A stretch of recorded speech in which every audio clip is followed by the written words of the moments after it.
আমাদের মুসলমানিত্ব ভুলে গিয়েছি।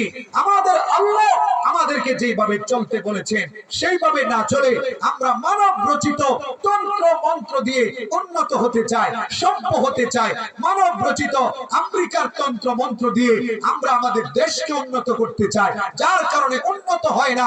যত দিন যায় তত উন্নতির জায়গায় চোর বাটপার দুর্নীতিবাদ দিয়ে দেশটা ভরে যাচ্ছে। কথা বলেন ঠিক কিনা? কারণ আমরা তাদের অসভ্যতা দিয়ে আমরা উন্নত হতে চাই, কোরআন এবং হাদিস দিয়ে ইসলামের বিধান দিয়ে উন্নত হতে চাই না। আরো আমরা তাদের গোলামি করি বিধায় তাদের থেকে আমরা যেটা পাই সেটা আমাদের দেশে আমদানি করি বিধায় আজকে ওই কাফের মুশরিকরা আমাদের মাথায় আমাদের ঘাড়ে চেপে বসেছে। ওরা আমাদেরকে ভয় পায় না, আমরা ওদেরকে ভয় পাই। এই জন্য ওই ইসরায়েলিরা আমাদেরকে মারে, ওই আমেরিকা আমাদেরকে মারে, ওই নরেন্দ্র পশাই মোদী ভারত আমাদেরকে মারতে চায়, আমাদের দেশ দখল করতে চায়, আমাদের বিরুদ্ধে প্রপাগান্ডা ছড়ায়। ও মুসলমান, আমরা যদি আমাদের মুসলমানিত্ব বুঝতাম, আমরা যদি আমাদের কোরআন এবং হাদিস দ্বারা ব্যক্তি জীবন রাষ্ট্র জীবন গড়তাম, তাহলে কাফেরদেরকে ভয় পাওয়া লাগতো না, ওই আমেরিকাকে ভয় পাওয়া লাগতো না, ওই ইসরায়েলি ইহুদিদেরকে ভয় পাওয়ার দরকার ছিল না।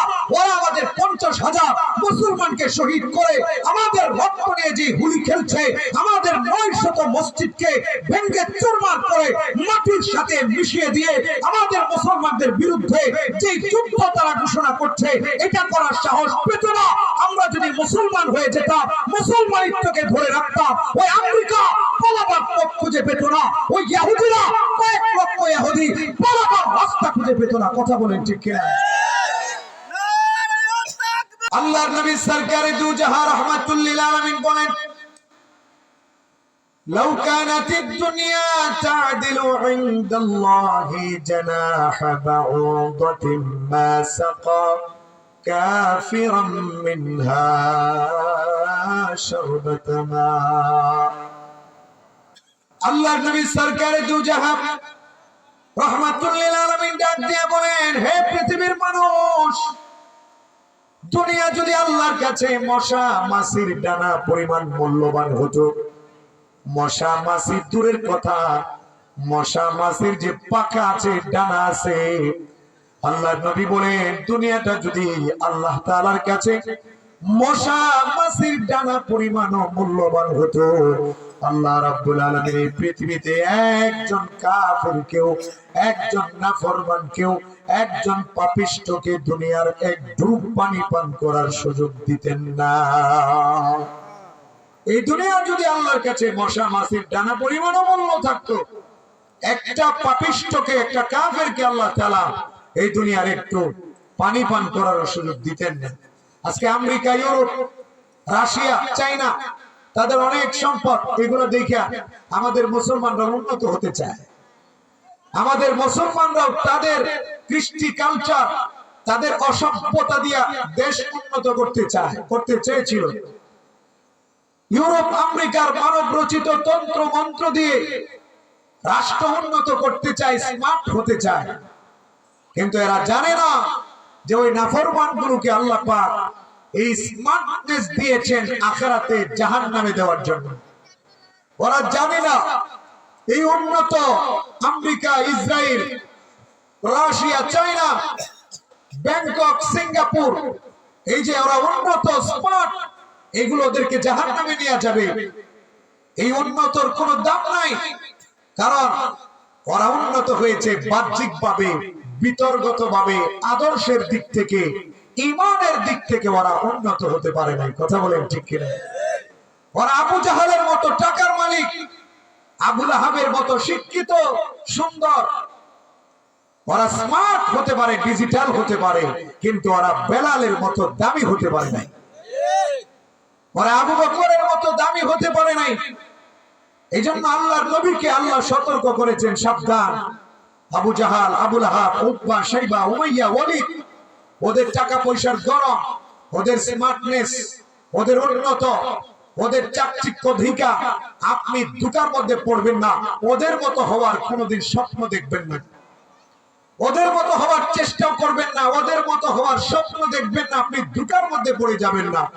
কারণ ওদের এই স্মার্টনেস, ওদের এই ডিজিটাল পনা, ওদের এই টাকা পয়সা, ওদের এই শিক্ষা, দুনিয়াবি চাকচিক্য ওদেরকে জাহান্নামে নিয়ে যাবে।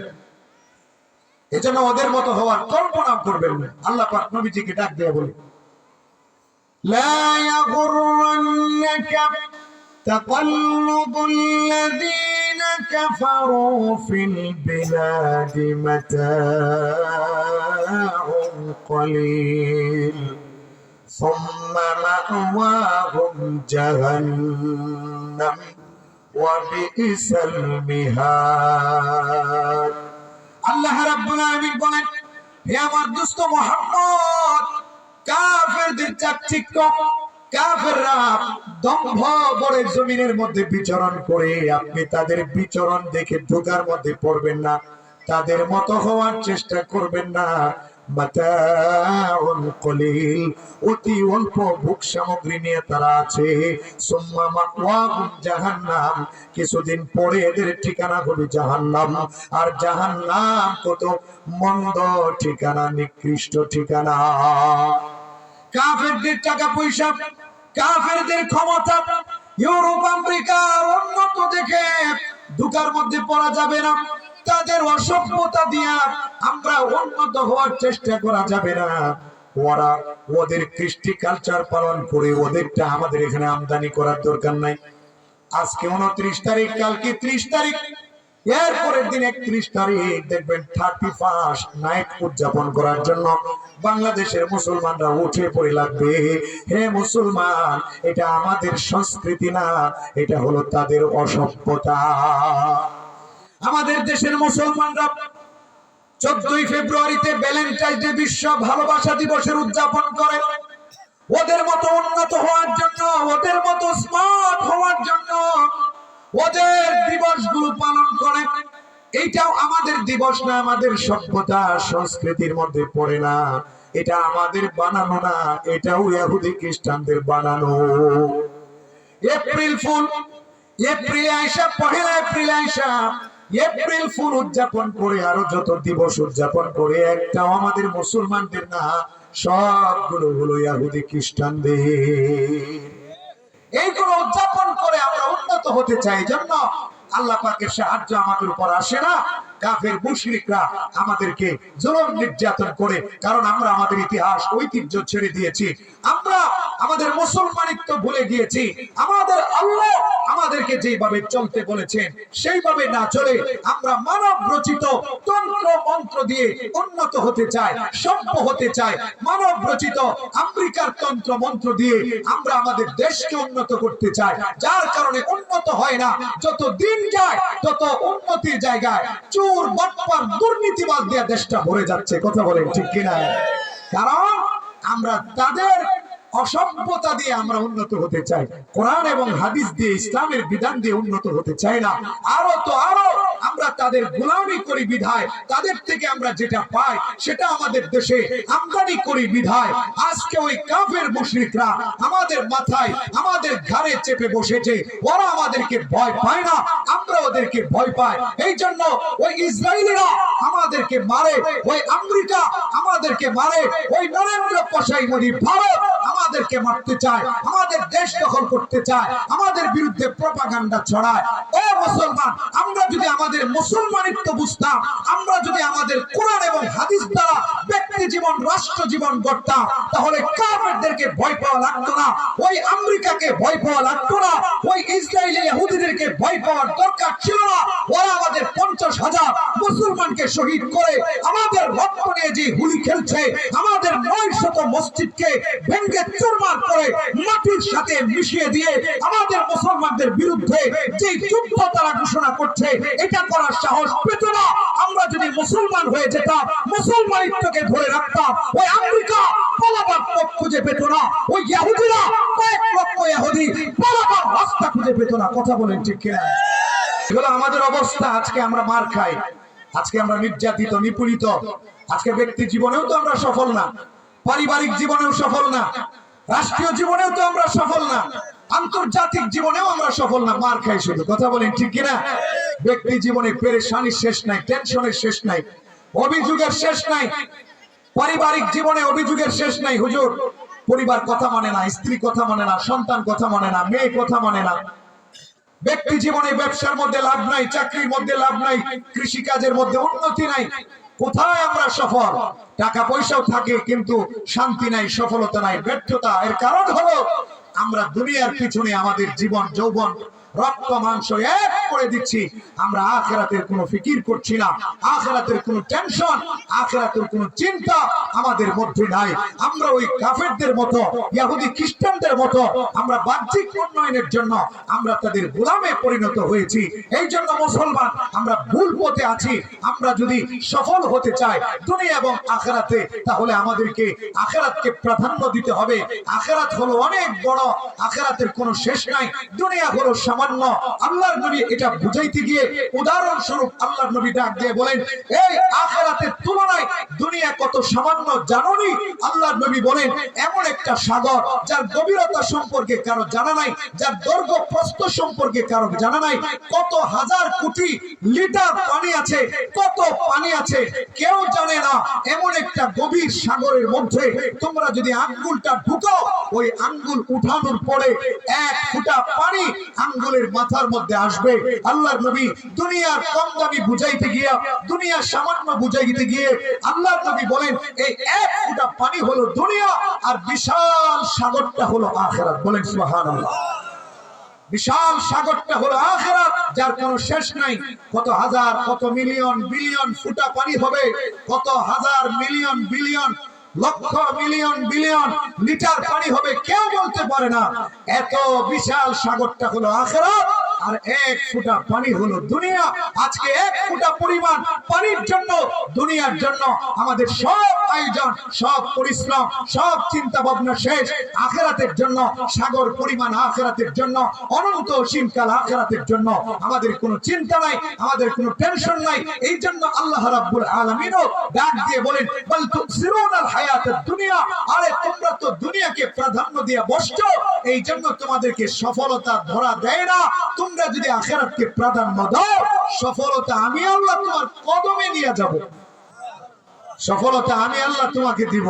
তুমি তো দুনিয়াকে প্রাধান্য দিয়া সফলতা খুঁজো, এইভাবে পাইবা না। আল্লাহ বলছেন, আল্লাহ রাব্বুল আলামিন আরো বলেন, ওয়ামা উতিতুম মিন শাইইন ফামাতাউল হায়াতিদ দুনিয়া ওয়া জিনাতুহা ওয়ামা ইনদাল্লাহি খায়রু ওয়া আবকা আফালা তাকিলুন। আল্লাহ রাব্বুল আলামিন ডাক দিয়ে বলেন, হে পৃথিবীর মানুষ, তোমাদেরকে যা দেওয়া হয়েছে, দুনিয়ার টাকা পয়সা যা দেওয়া হয়েছে, দুনিয়ার ধন সম্পদ যা দেওয়া হয়েছে, এগুলো হলো দুনিয়ার ভোগ সামগ্রী, দুনিয়ার রূপ সৌন্দর্য। আর আমি আল্লাহর কাছে যে জান্নাত আছে, আমি আল্লাহর কাছে যে নিয়ামত আছে, এই নিয়ামত গুলো হলো দুনিয়ার তুলনায় অনেক দামি। আমি আল্লাহর কাছে যা আছে এগুলো দুনিয়ার তুলনায় অবশিষ্ট থাকবে, দুনিয়ার গুলো ধ্বংস হয়ে যাবে।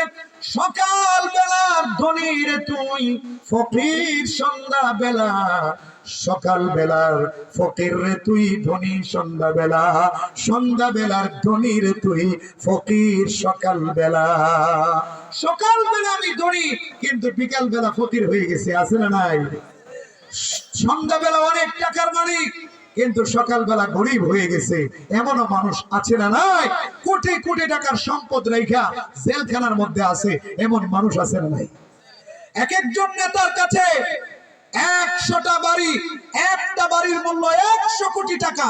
এক একজন মানুষের কাছে হাজার হাজার কোটি টাকা, BMW গাড়ি, মার্সিডিজ গাড়ি, আরো কত রকমের কোটি কোটি টাকা দামের গাড়ি, কোটি কোটি টাকা দামের ফ্ল্যাট, শত একর একর জমি রাইখা বালিশ ছাড়া জেলখানার মধ্যে ঘুমায়, কভার ছাড়া বালিশ, কভার ছাড়া তুষক, এমন ভয়ঙ্কর জায়গার মধ্যে এখন জেলখানার মধ্যে স্ত্রী নাই, সন্তান নাই, গাড়ি বাড়ি নাই, ভালো খাবার নাই, ফকিরের মতো গরিবের মতো জেলখানার মধ্যে আছে না নাই? লঙ্গি আর গেঞ্জি পয়রা পালাইতে গিয়ে ধরা গেছে, আছে না নাই? সারা জীবন বুরকার বিরোধিতা করেছে, বুরকা পয়রা পালায়া ধরা গেছে, আছে না নাই? সারা জীবন টুপির বিরোধিতা করেছে, এবার পলাইতে গিয়ে টুপি পরেছে, তারপরে বাঁচতে পারে নাই। আছে না নাই? দাড়ি কাইটা একদম সাইসা একদম মালাওয়ানের মতো হয়ে গেছিল, ধরা খাইছে। আছে না নাই? কোটি কোটি টাকার মালিক, শুধু 1 কোটি 2 কোটি না, 100 কোটি 200 কোটি না, 1000 কোটি 2000 কোটি না, কত হাজার কোটি টাকার মালিক সে নিজেও বলতে পারে না। এত টাকা দুর্নীতি করে কামাই করেছে, দেশে বাড়ি বিদেশে বাড়ি, কি বড় লোক ছিল, কিন্তু এখন বাড়ি হলো জেলখানায়। শান্তি আছে?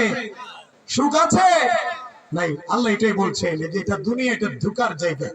ওয়ামাল হায়াতুদ দুনিয়া ইল্লা মাতাউল গুরুর।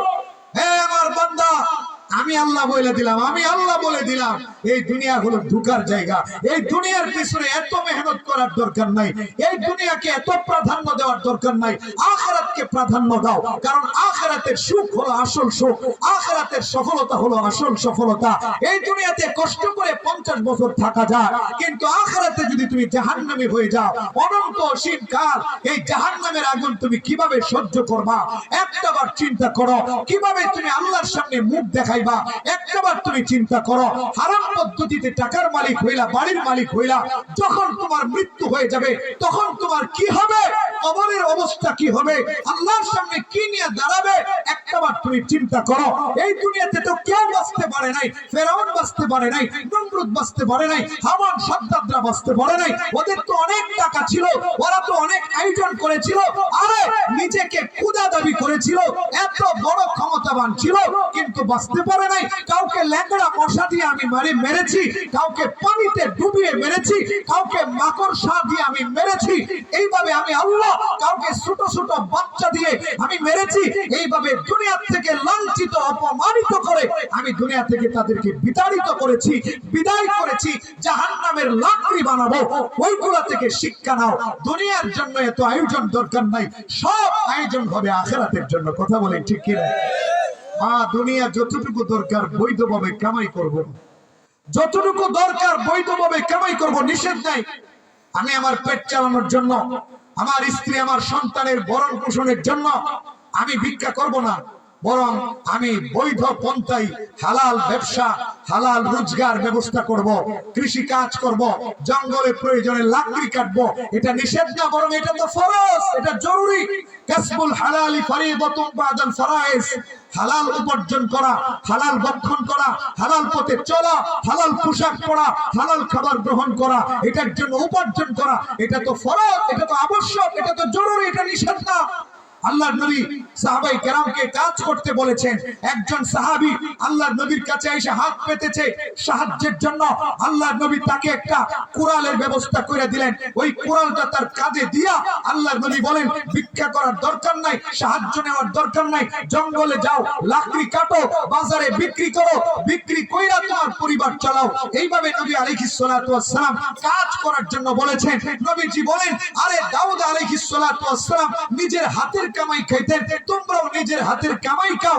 নবীজি তো কাজ করতে বলেছেন। দুনিয়াতে হালাল উপার্জন করা এটা কোনো নিষেধ না, কিন্তু হারাম পন্থায় দুনিয়ার টাকা পয়সার লোভে পইরা আখিরাতকে ভুইলা যাওয়া, নামাজ রোজার কোনো খবর নাই, শুধু দুনিয়া, শুধু বাড়ি, শুধু গাড়ি, শুধু ব্যাংক ব্যালেন্স করার জন্য আমি পাগল পারা হয়ে গেলাম। আল্লাহর কথা মনে নাই, আখিরাতের কথা মনে নাই, জাহান্নামের কথা মনে নাই, জান্নাতের কথা মনে নাই, ফুলসিরাতের কথা মনে নাই, কিয়ামতের ময়দানের কথা মনে নাই, মৃত্যুর কথা মনে নাই, কবরের আযাবের কথা মনে নাই।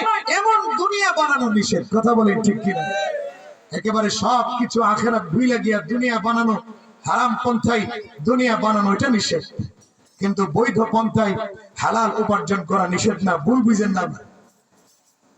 তো যাই হোক, আমরা দুনিয়ার পিছনে এত বেশি মেহনত করছি যে আমরা আখিরাতকে ভুলে যাচ্ছি, আল্লাহকে ভুলে যাচ্ছি। এটা উচিত না, এটা আমাদের ভুল, এটা আমাদের 1 নাম্বার ভুল। আমাদেরকে আখিরাতের পিছনে বেশি মেহনত করতে হবে, আখিরাতের জন্য বেশি শ্রম দিতে হবে, আখিরাত সুন্দর করার জন্য আমাদেরকে বেশি কষ্ট করতে হবে। দুনিয়াতে একটু কষ্ট করে থাকলেও আখিরাত যেন সুখী হয়, আখিরাতের জন্য জান্নাতি হয়। আল্লাহ পাক যেন তৌফিক দান করেন। সবাই বলি আমিন। আরেকটা মূল পথে আছি, সেটা হলো আমরা আমাদের শরীরের পিছনে মেহনত করি, কিন্তু কলবের পিছনে মেহনত করি না। তন মন দুইটা জিনিস, একটা হলো তন মানে শরীর, মন মানে হলো কলব।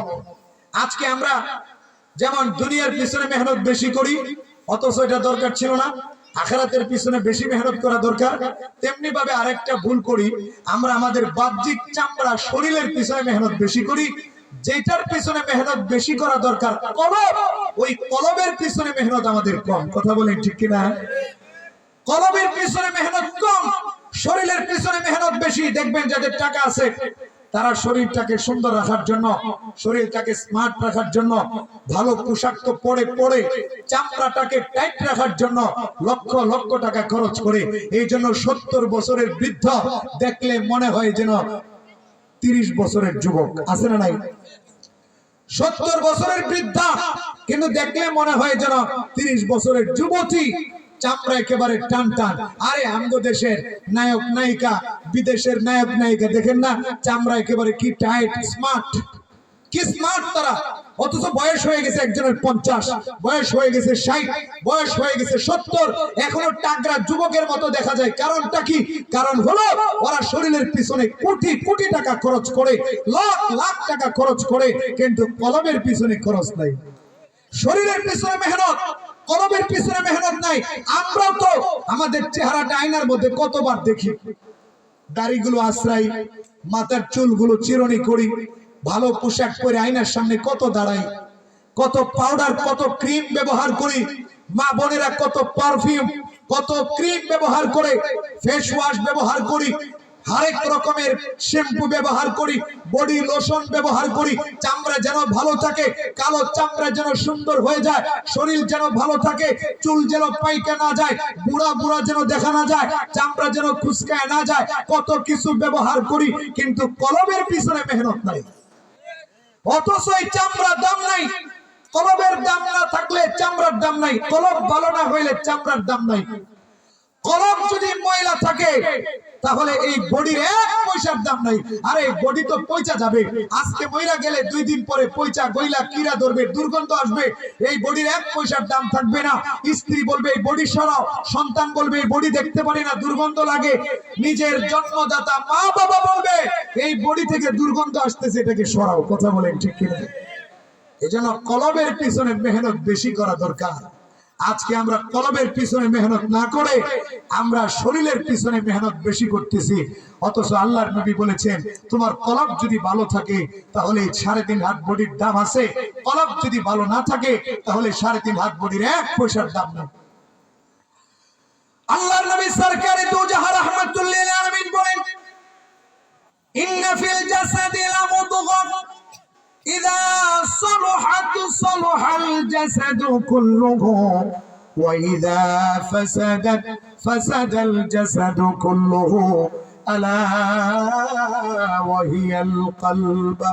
আল্লাহ নবী বলেন হে পৃথিবীর মানুষ শুনে নাও, তোমাদের প্রত্যেক মানুষের ভিতরে একটা গোশতের টুকরা আছে, প্রত্যেক মুসলমানের ভিতরে একটা গোশতের টুকরা আছে।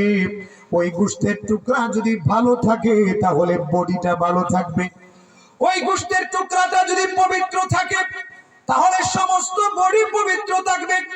আর যদি ওই গোশতের টুকরাটা পবিত্র না থাকে, ওই গোশতের টুকরাটা যদি নষ্ট হয়ে যায়, ওই গোশতের টুকরাটা যদি নাপাক হয়ে যায়, ওই গোশতের টুকরার মধ্যে যদি ময়লা লেগে যায়, আল্লাহর নবী রাহমাতুল লিল আলামিন ডাক দিয়ে বলেন তাহলে সারাটা শরীর নষ্ট হয়ে যাবে।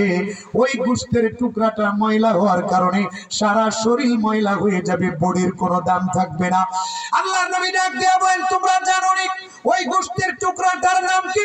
আল্লাহর নবী ডাক দিয়ে বলেন ওই গোশতের টুকরাটার নাম হলো কলব।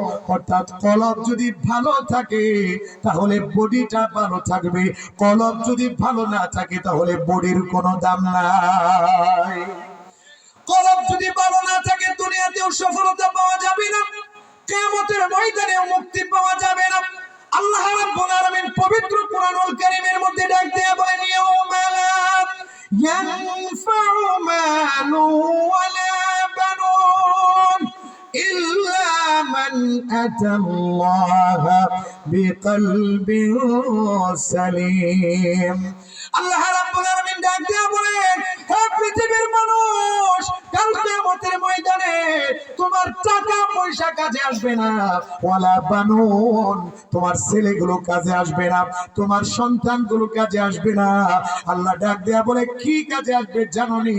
আল্লাহ নিজেই ডাক দেয়া বলে তবে যারা ভালো একটা হৃদয় নিয়ে আসবা, ভালো একটা কলব নিয়ে আসবা, ভালো একটা মন নিয়ে আসবা, পবিত্র একটা আত্মা নিয়ে আসবা, তারাই কাল কিয়ামতের ময়দানে জাহান্নাম থেকে মুক্তি পাবে। আল্লাহ রাব্বুল আলামিন আরেক জায়গায় ডাক দিয়ে বলেন ইয়া আইয়াতুহান নাফসুল মুতমাইন্নাহ ইরজিই ইলা রাব্বিকি রাদিয়াতাম মারদিয়া ফাদখুলি ফি ইবাদি ওয়াদখুলি জান্নাতি। আল্লাহ রাব্বুল আলামিন মৃত্যুর পূর্বে যাদের হৃদয়টা ভালো, যাদের কলবটা ভালো, আল্লাহ রাব্বুল আলামিন তাদের কাছে মৃত্যুর পূর্বে ফেরেশতা পাঠাবেন। ফেরেশতারা আল্লাহর পক্ষ থেকে যায় বলতে থাকবে ইয়া আইয়াতুহান নাফসুল মুতমাইন্নাহ, হে প্রশান্ত মন, হে ভালো পবিত্র আত্মার অধিকারী, ইরজিই ইলা রাব্বিকি রাদিয়াতাম মারদিয়া, আসো তোমার প্রভুর দিকে আসো, তোমার প্রভু তোমার প্রতি রাজি, তুমিও তোমার প্রভুর প্রতি রাজি, আসো আসো তোমার প্রভু তোমার আল্লাহর বান্দা হয়ে যাও, তোমার রবের জান্নাতের মেহমান হয়ে যাও। আল্লাহর পক্ষ থেকে ফেরেশতারা বলতে থাকবে আসো, আর এই দুনিয়াতে থাকার দরকার নাই, তুমি আসো জান্নাতের মেহমান হয়ে যাও। কলবের দাম বেশি, বডির দাম নাই। কলব যদি ভালো থাকে বডি ভালো থাকবে, কলব যদি নষ্ট হয়ে যায় 3.5 হাত বডি যত সুন্দর হোক এটার মূল্য নাই। আবু লাহাব অনেক সুন্দর ছিল, অনেক বড় মানুষ ছিল, উঁচা লম্বা ছিল, কিন্তু আবু লাহাব জাহান্নামের ইন্ধন হবে, জাহান্নামে পড়বে। কোরআনের মধ্যে আসছে আল্লাহ আবু লাহাবকে জাহান্নামে শাস্তি দিবেন। তাব্বাত ইয়াদা আবি লাহাবি ওয়া তাব মা আগনা আনহু মালুহু ওয়া মা কাসাব সায়াসলা নারান যাতা লাহাব। আল্লাহ বলছেন তাকে বিশাল অগ্নিশিখার মধ্যে ফেলে দেওয়া হবে, তার টাকা পয়সা কোনো কিছু কাজে আসবে না, কারণ তার কলবের মধ্যে ঈমান ছিল না, আল্লাহর নাম ছিল না। কিন্তু হযরতে বেলাল রাদিয়াল্লাহু তাআলা আনহু দেখতে কালো, ঠোঁটগুলো মোটা, গরীব মানুষ, দেখতে অসুন্দর, এরপরেও হযরত বেলাল জান্নাতের মেহমান, দুনিয়াতে হাঁটে, জান্নাতে হাঁটার আওয়াজ শোনা যায়। আল্লাহর নবী আরো বলেছেন হযরত বেলাল আমার আগেই জান্নাতে চলে যাবে, আমার সওয়ারির লাগাম ধরে ধরে রশি টেনে টেনে আমার আগে বেলাল জান্নাতে চলে যাবে। সুবহানাল্লাহ। বডির দাম নাই, কলবের দাম বেশি। যার কলব ভালো সে যদি সুন্দর নাও হয়, তাকে যদি দেখতে সুদর্শন নাও হয়, তারপরে আল্লাহর কাছে সে দামি। আর যার বডি সুন্দর, দেখতে স্মার্ট, অনেক স্টাইল ওয়ালা মানুষ, কিন্তু কলব ভালো না, আল্লাহর কাছে তার দাম নাই, কারণ আল্লাহ বডি দেখেন না, আল্লাহ কলব দেখেন। কথা বলেন ঠিক কিনা? আল্লাহ নবী রাহমাতুল লিল আলামিন ডাক দিয়া বলেন ইন্নাল্লাহা লা ইয়ানজুরু ইলা সুওয়ারিকুম ওয়ালা ইলা আজসামিকুম ওয়ালাকিন ইয়ানজুরু ইলা কুলুবিকুম ওয়া আমালিকুম। আল্লাহ নবী ডাক দিয়া বলেন হে পৃথিবীর মানুষ শুনে রাখো, আল্লাহ রাব্বুল আলামিন তোমাদের আকৃতি দেখেন না, তোমাদের চেহারা দেখেন না, তোমাদের বডি দেখেন না, আল্লাহ রাব্বুল আলামিন দেখেন হলো তোমাদের কলব এবং তোমাদের নিয়ত, তোমাদের আমল, তোমাদের তাকওয়া, এইগুলো আল্লাহ রাব্বুল আলামিন দেখেন। আল্লাহ বডি দেখেন না, আকৃতি দেখেন না। এই জন্য কলবের পিছনে মেহনত করতে হবে, কলবটাকে ভালো বানাইতে হবে। আজকে কলব শক্ত হয়ে আছে, কলবটাকে নরম বানাইতে হবে। আল্লাহ রাব্বুল আলামিন পবিত্র কোরআনুল কারীমের মধ্যে ডাক দিয়া বলেন সুম্মা কাসাত কুলুবুকুম মিন বাদি যালিকা ফাহিয়া কাল হিজারা أو أشد قسوة وإن من الحجارة لما يتفجر منه الأنهار وإن منها لما يشقق فيخرج منه الماء وإن منها لما يهبط من خشية الله ওয়া মাল্লাহু বিগাফিলিন আম্মা ইয়ামালুন। আল্লাহ রাব্বুল আলামিন ডাক দিয়ে বলেন, তোমাদের অন্তর, তোমাদের কলবটা শক্ত হয়ে আছে, পাথরের মতো শক্ত। আল্লাহ ডাক দিয়ে বলেন, না না, পাথরের চাইতে আরো বেশি শক্ত। কারণ পাথরের মধ্যে তিন প্রকার পাথর দেখা যায়। পাথরের মধ্যে এক প্রকার পাথর হলো যারা আল্লাহর ভয়ে কান্না করে। ওই যে দেখো ঝর্ণা প্রবাহিত হয়, এগুলো এমনিতেই ঝর্ণা প্রবাহিত হয় না। আল্লাহ ডাক দেয়া বলে, প্রাকৃতিক ভাবে পাথর থেকে ঝর্ণা প্রবাহিত হয় না, এরা আমি আল্লাহর ভয়ে ঝর্ণা প্রবাহিত করে। আল্লাহ ডাক দেয়া বলে, তোমরা যে দেখো পাথরগুলো ফেটে যায়, পাথরগুলো ফেটে গিয়ে পাথর থেকে পানি পড়তে থাকে, তোমরা হয়তো ভাবতে পারো এটা এমনিতেই ফেটে গিয়েছে, কিন্তু না না না, ওরা এমনিতেই ফেটে যায় না, ওরা আমি আল্লাহর জাহান্নামের আগুনের ভয়ে ফেটে গিয়া পানি পড়ছে। মাঝে মধ্যে দেখবা পাথরগুলো ওয়া ইন্না মিনহা লামা ইয়াহবিতু মিন খাশিয়াতিল্লাহ। আল্লাহ ডাক দিয়া বলে, মাঝে মধ্যে দেখবা পাথরগুলো উপর থেকে গড়ায় নিচে পড়ে যায়। তোমরা ভাবতে পারো ভূমিকম্পের কারণে পড়ে গিয়েছে, এমনিতেই পড়ে গিয়েছে। না না, ওরা এমনিতেই পড়ে যায় না, ইয়াহবিতু মিন খাশিয়াতিল্লাহ, আমি আল্লাহর ভয়ে ওরা উপর থেকে নিচে পড়ে গেছে।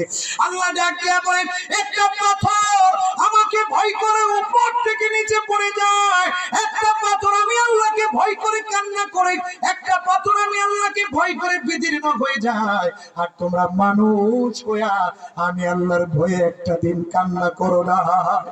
তোমরা মানুষ হইয়া তোমাদের হৃদয়গুলো পাথরের চাইতেও শক্ত, এই জন্য তোমরা পাথরের চাইতে অনেক নিকৃষ্ট।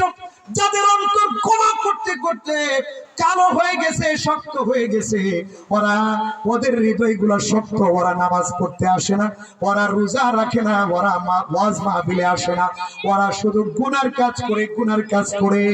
এরপরে আল্লাহ রাব্বুল আলামিন কাফেরদের অন্তরের মধ্যে যেমন গুনার কারণে মোহর মেরে দিয়েছেন, খাতামাল্লাহু আলা কুলুবিহিম ওয়া আলা সামঈহিম ওয়া আলা আবসারিহিম গিশাওয়া। আল্লাহ রাব্বুল আলামিন ডাক দিয়া বলেন, গুনাহ করতে করতে কলম যখন শক্ত হয়ে যায়, তখন আল্লাহ রাব্বুল আলামিন ওই কলবের মধ্যে মোহর মেরে দেন। ওই কলবটার মধ্যে ময়লা আছে, ওই ময়লাগুলো আর বের হয় না, দিনের কথাগুলো ওই কলবের মধ্যে ঢুকে না, মানুষ দাওয়াত দিলে দাওয়াত গ্রহণ করে না, নামাজ পড়তে আসে না, আল্লাহর কথা মানে না, সব সময় শয়তান দ্বারা পরিচালিত হয়। এই জন্য মুসলমান বাবাজিরা, আমার যুবক ভাইয়েরা, পর্দার অন্তরের মা বোনেরা, কলবের পিছনে মেহনত করে কলবটাকে নরম বানাইতে হবে, গুনাহ ছাড়তে হবে। আল্লাহর নবী বলেছেন, কেউ যখন একটা গুনাহ করে, কলবটা কিন্তু কালো না, কলবটা হলো সাদা।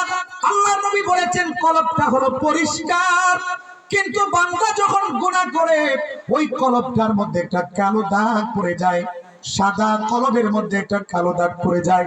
আবার যখন গুনাহ করে আরেকটা দাগ পড়ে যায়, আবার যখন গুনাহ করে নুকতাতুল সাউদা, আরেকটা কালো দাগ পড়ে যায়। এইভাবে গুনাহ করতে থাকে আর কলবের মধ্যে কালো দাগ পড়তে থাকে। আল্লাহর নবী ডাক দিয়া বলেন, এক সময় তওবা না করার কারণে গুনাহ করতে করতে কালো দাগ ফেলতে ফেলতে ওই কলবটা একেবারে কালো হয়ে যায়, ওই কলবের মধ্যে ঢাকনা পড়ে যায়। হযরত মুজাহিদ রাহমাতুল্লাহি আলাইহি একজন বড় মুহাদ্দিস তাবিঈ, তিনি ডাক দিয়ে বলেন, কলবটা হলো হাতের তালুর মতো, কলবটা হলো হাতের তালুর মতো প্রশস্ত। একটা গুনাহ করলে হাতের তালু যেমন একটা আঙ্গুল বন্ধ করলে হাতের তালুর কিছু অংশ বন্ধ হয়ে যায়, আরেকটা আঙ্গুল বন্ধ করলে যেমন হাতের তালুর আরেকটা অংশ বন্ধ হয়ে যায়, আরেকটা আঙ্গুল বন্ধ করলে হাতের তালুর আরো কিছু অংশ বন্ধ হয়ে যায়। এইভাবে প্রত্যেকটা আঙ্গুল বন্ধ করলে হাতের তালুটা বন্ধ হয়ে যায়। হযরত মুজাহিদ রাহমাতুল্লাহি আলাইহি বলেন, একটা মানুষ যখন বারবার গুনাহ করে তওবা করে না, আল্লাহর কাছে মাফ চায় না, তার কলবটাও এইভাবে আস্তে আস্তে বন্ধ হয়ে যায়। যায়, পানি ঢাললে পানি ঢুকে না, ভিতরে ময়লাগুলো বের হয় না। এমন অবস্থা আমাদের হয়েছে, আমাদের কলবটা শক্ত হয়ে গেছে, এই জন্য এত ওয়াজ এত নসিহত কাজে ধরে না। কথা বলুন ঠিক কিনা? এই জন্য কলবের পিছনে মেহনত করতে হবে। বলতে পারেন হুজুর কলবের পিছনে মেহনত কেমনে করব? কলবটাকে কেমনে পবিত্র বানাবো, কলবটাকে কেমনে নরম বানাবো? ওলামায়ে কেরাম বলেছেন, কোরআন হাদিস থেকে রিসার্চ করে ওলামায়ে কেরাম বলেছেন, কলবটাকে যদি নরম বানাইতে চাও, কলবের মধ্যে যদি আল্লাহ রাব্বুল আলামিনের মহব্বত ঢুকাইতে চাও, কলব থেকে যদি শয়তানের বাড়ি ভাঙতে চাও, তাহলে বেশি বেশি আল্লাহ আল্লাহ নামের জিকির করতে হবে, বেশি বেশি লা ইলাহা ইল্লাল্লাহ জিকির করতে হবে। তাহলে কলবের ময়লা দূর হয়ে যাবে, আল্লাহর মহব্বত আস্তে আস্তে কলবের মধ্যে জায়গা করে নেবে। এই জন্য আল্লাহ ওয়ালাদের কাছে গেলে দেখবেন নামাজের সবক তো দেয়, নামাজ তো পড়তেই হবে, কিন্তু 5 ওয়াক্ত নামাজের পরে জিকির দেয়, সকাল সন্ধ্যা জিকির দেয়। কেন? কারণ নামাজ রোজা হজ যাকাতের পাশাপাশি দৈনন্দিন জিকিরের উপর আমল করলে কলব পবিত্র হয়, কলব পরিষ্কার হয়, কলবের মধ্যে আল্লাহর মহব্বত ঢুকে, শয়তানের বাসা থাকলে ওইটা বের হয়ে যায়, আল্লাহর বাসা হয়ে যায়, আল্লাহর মহব্বত কলবের মধ্যে ঢুকে। এই জন্য বেশি বেশি জিকির করে কলবটাকে ভালো করতে হবে। কলবের মধ্যে অনেক ধরনের রূপ থাকে, অহংকারের রূপ থাকে, হিংসা বিদ্বেষের রূপ থাকে। এই রূপগুলো দূর করার জন্য বেশি বেশি আল্লাহর জিকির করতে হবে এবং কলবটাকে সদা সর্বদা পরিষ্কার রাখার চেষ্টা করতে হবে। গুনাহ হয়ে গেলে সঙ্গে সঙ্গে তাওবা করতে হবে, তাহলে কলব পরিষ্কার থাকবে। কলবের পিছনে বেশি মেহনত করতে হবে।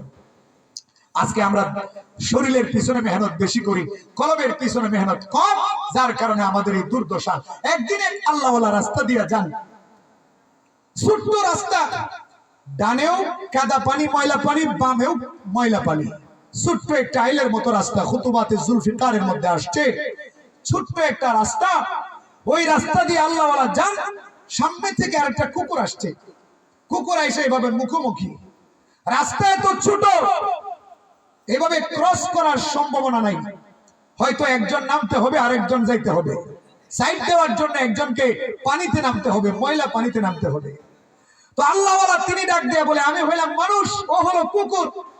আমরাও স্বাভাবিক, আমাদের রাস্তায় কুত্তা চলে আসলে আমরা কুত্তারে ধমকায় সরায় দেই। তো আল্লাহওয়ালাও ওই কুকুরকে ধমকাইতে লাগলেন, শাসাইতে লাগলেন, আর বলতে লাগলেন সর। কুকুর তো সরে না, কুকুর দাঁড়ায় রয়েছে। আল্লাহওয়ালা বারবার ধমক দেয়, কুকুর সরে না। আল্লাহওয়ালা এবার কুকুরকে ধমক দেয়া বলে, দেখোস না আমার জামাগুলো কত পরিষ্কার, আমার জামাগুলো ময়লা হলে আমি নামাজ পড়বো কেমনে, নামাজ পড়াবো কেমনে? তুই তো কুকুর, তুই ময়লা পানির মধ্যে নাইমা, আমার রাস্তা করে দে। আমি রাস্তা ছাড়বো না, আমি ময়লা পানির মধ্যে নামবো না, কারণ আমার কাপড়গুলো ময়লা হয়ে যাবে, আমার সুন্দর কাপড়গুলোর মধ্যে ময়লা লাগবে, সুতরাং আমি নামবো না। খুতুবাতে জুলফিকারের মধ্যে আল্লামা জুলফিকার নকশবন্দি বলেন, এই আল্লাহওয়ালার মনের মধ্যে একটু অহংকার চলে আসছিল। কুকুর আল্লাহর মাখলুক, কিন্তু কুকুরকে ঘৃণা কইরা, নিজের কাপড়গুলোকে দামি মনে কইরা কুকুরকে ধমকাচ্ছিল, আর কুকুরকে ঘৃণা কইরা কুকুরকে নামতে বলতেছে। আল্লাহওয়ালার মনের মধ্যে একটু অহংকার চলে আসছে, তাকাব্বুর চলে আসছে। আল্লাহ পাক কুকুরের জবান খুলে দিয়েছেন, কুকুর কথা বলতে শুরু করছে। আল্লাহু আকবার। হ্যাঁ, কুকুর চাইলে কথা বলতে পারে না, আল্লাহ চাইলে। আমগো জামানার গাছ কি কথা বলে? আমগো দেশের গাছে কথা বলে? বলে না, কিন্তু একটা সময় বলবে। আমগো জামানার পাথর কথা বলে না, পাথরকে সারাদিন ডাকবেন, কথা বলবে না, কিন্তু একটা সময় আসবে পাথরও কথা বলবে। আল্লাহ চাইলে সব কিছু কথা বলতে পারে, কথা বলেন ঠিক কিনা? কুলের বাচ্চা কথা বলতে পারে না, কিন্তু আল্লাহ চাইছেন বিদায় 3 জন বাচ্চা কুলে থেকে কথা বলছে। একজন হলেন হযরত ঈসা আলাইহিস সালাতু ওয়াস সালাম, কথা বলেন ঠিক কিনা? ঈসা আলাইহিস সালাতু ওয়াস সালামকে যখন তার আম্মা জান নিয়ে গেছে, বাবা নাই, জিবরাইলের মাধ্যমে ফুমাইরা আল্লাহ ঈসাকে মারিয়ামের পেটের ভিতরে ঢুকায় দিয়েছে। এখন মারিয়াম যখন তার কলিজার টুকরা ঈসাকে নিয়ে গ্রামে গেছে, তখন গ্রামের মানুষ ইহুদিরা আরো দুষ্ট লোকেরা বলে, কিরে মরিয়ম, তোমার বাবা তো খারাপ মানুষ ছিলেন না, তোমার মাও খারাপ মানুষ ছিলেন না, তুমি জামাই ছাড়া এই সন্তান কোথায় পাইলা? অপবাদ দেওয়া শুরু করছে। বাবা নাই যেহেতু, আল্লাহ পাক কোরআনের মধ্যে সব ঘটনা আছে, আমি সংক্ষেপ করে বলছি। ঈসা আলাইহিস সালাতু ওয়াস সালামের জবান খুলে গেছে, কুলের বাচ্চা মাত্র হইছে। ঈসা আলাইহিস সালাতু ওয়াস সালাম ডাক দিয়ে বলে, আনা আব্দুল্লাহ, আমি আল্লাহর বান্দা, আমি আল্লাহ আমাকে নবী বানায় পাঠাইছে। আমি আমার মা কোনো অপবিত্র কাজ করে নাই, আমার মা কোনো দোষের কাজ করে নাই, আমার মা কোনো জিনা ব্যভিচার করে নাই। আমি আল্লাহর পক্ষ থেকে নবী হয়ে, আল্লাহর পক্ষ থেকে রূহের মাধ্যমে, জিবরাইল আলাইহিস সালাতু ওয়াস সালামের ফুৎকারের মাধ্যমে আমি দুনিয়াতে আসছি।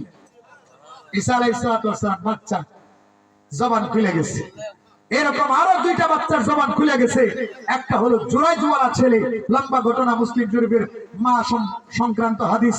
ওইভাবে আল্লাহ পাক ছোট বাচ্চা, কুলের বাচ্চার জবান খুলে দিয়েছেন। তো আল্লাহ চাইলে কোনো কথা বলতে পারে, পাথরও কথা বলবে, গাছও কথা বলবে। বুখারী শরীফের বর্ণনা আছে, এই যে আখিরি জামানায় ইহুদিদের চক্রান্ত যখন বেড়ে যাবে, ইহুদিদের নির্যাতনের মাত্রা যখন বেড়ে যাবে, ইহুদিরা যখন মুসলমানদের উপর জুলুম আর নির্যাতন করতে থাকবে, আল্লাহ রাব্বুল আলামিন মুসলমানদের উপর সাহায্য নাজিল করবেন। ইহুদিদের পতন হবে, ইহুদিরা ধ্বংস হবে। তখন ইহুদিরা পালাবার রাস্তা খুঁজে পাবে না। আজকে ইহুদিরা আমাদের মুসলমানদেরকে হত্যা করছে, আমাদের মসজিদ ভাঙছে, কলিজার টুকরা বাচ্চাগুলোকে হত্যা করছে, নারীগুলোকে নির্যাতন করছে। আল্লাহর নবী বলেছে একটা সময় আসবে ইহুদিরা পালাবার রাস্তা খুঁজে পাবে না। এমন কি ওরা যখন গাছের পিছনে পালাবে, গাছ বলতে থাকবে, ইয়া আব্দুল্লাহ ইন্না খালফি ইহুদি ফাকতুলহু, হে আল্লাহর বান্দা, হে মুসলমান, আমার পিছনে ইহুদি পলায়ন করেছে, ওকে ধরো, ওকে হত্যা করো। আল্লাহর নবী আরো বলেন, পাথরের পিছনে পলায়ন করবে, পাথরের জবান খুলে যাবে, পাথর বলবে, ইয়া আব্দুল্লাহ ইন্না খালফি ইহুদি ফাকতুলহু, হে মুসলমান, আমার পিছনে ইহুদি পলায়ন করেছে, ওকে ধরো, হত্যা করো। পাথর বলবে হত্যা করার জন্য। তখন মুসলমানরা ধরে ধরে ইহুদিদেরকে কচু কাটা করবে, হত্যা করবে। কথা বলেন ঠিক না? ওই দিন যেন আমরা দেখে যাইতে পারি এবং আমাদের নিজ হাতে যেন ইহুদিদেরকে শাস্তি দিতে পারে। আল্লাহ যেন কবুল করেন। সবাই বলে আমিন।